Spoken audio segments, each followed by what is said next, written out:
നമുക്ക് അതിനകത്തൊരു ക്ലാരിറ്റി വരുത്തേണ്ടതുണ്ട് പ്രിയപ്പെട്ട പ്രേക്ഷകരെ. ഒരു ക്ലാരിറ്റി ആ വിഷയത്തിൽ വേണം.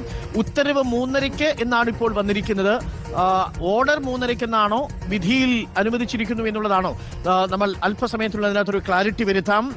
നമുക്ക് ആദ്യം ലഭിച്ച വിവരമനുസരിച്ച് ബോബി ചെമ്മണ്ണൂരിന് ജാമ്യം എന്നുള്ളതാണ് നമ്മൾ മനസ്സിലാക്കിയത്. എന്നാൽ ഇതിൽ ഉത്തരവ് 3:30 മാത്രമേ വരികയുള്ളൂ എന്ന വിവരമാണ് ഇപ്പോൾ മനസ്സിലാകുന്നത്. അതിൽ അലി അക്ബർ ഷാ നമുക്കൊപ്പം ചേരുന്നുണ്ട്. അലി അക്ബർ ഷാ, ഇതിൽ ഉത്തരവ് 3:30 എന്നാണ് പറയുന്നത്.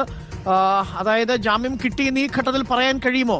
അതിനകത്തൊരു ക്ലാരിറ്റി വരുത്തേണ്ടത്, ഒരു ആശയക്കുഴപ്പമുണ്ടോ അതിൽ?